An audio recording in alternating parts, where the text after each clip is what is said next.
place de Pierre et des autres disciples, j'aurais eu très peur du feu.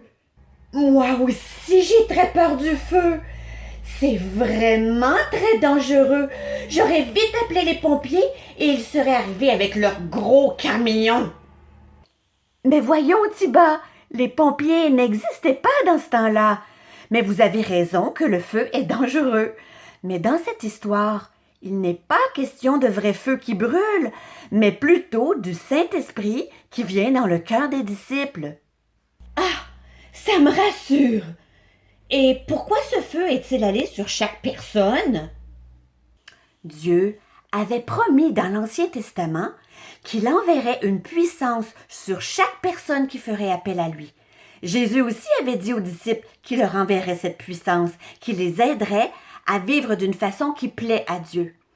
C'est cette puissance que les disciples ont reçue ce jour-là. Et cette puissance n'était pas chaude comme du feu? Bien non, Tiba. En fait, ces petites flammes, c'était le Saint-Esprit qui entrait dans le cœur de chacune de ces personnes. Est-ce que ce feu peut entrer dans les personnes encore aujourd'hui? Mais bien sûr, Chaussette. Le Saint-Esprit vient dans le cœur de chaque personne qui croit que Jésus est mort pour le pardon de nos mauvaises actions, qui demande pardon à Dieu pour cela et qui désire suivre Jésus pour le reste de sa vie. Et qu'est-ce que ça fait d'avoir le Saint-Esprit en nous? Le Saint-Esprit aide les croyants à vivre comme Dieu le demande. Il nous transforme pour qu'on ressemble de plus en plus à Jésus. Il nous aide à ne pas faire de mauvaises actions. Il nous aide à comprendre le message de l'Évangile. Il nous guide dans nos décisions et aussi, il nous donne le courage de parler de Jésus et de notre foi aux autres. Wow! C'est vraiment super de recevoir le Saint-Esprit! Je comprends maintenant pourquoi Pierre et les autres disciples n'avaient plus peur de parler de Jésus.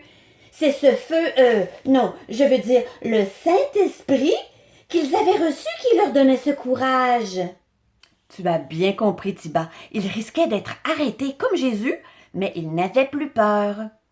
Ça veut dire que si je demande au Saint-Esprit, il pourrait me donner le courage et m'aider à trouver les mots pour parler de Jésus à mes amis du tiroir de Bobette? C'est exactement ça, Chaussette. Et en plus, le Saint-Esprit pourrait préparer le cœur des Bobettes à comprendre ton message. On dirait que j'ai moins peur maintenant que je sais que le feu, que le Saint-Esprit est en moi. C'est vrai, moi aussi je suis rassurée parce que le Saint-Esprit me dirige et m'aide à prendre de bonnes décisions. C'est vraiment un beau cadeau que nous avons reçu de Dieu. Bravo, Chaussette et Tiba. Vous avez bien compris la leçon.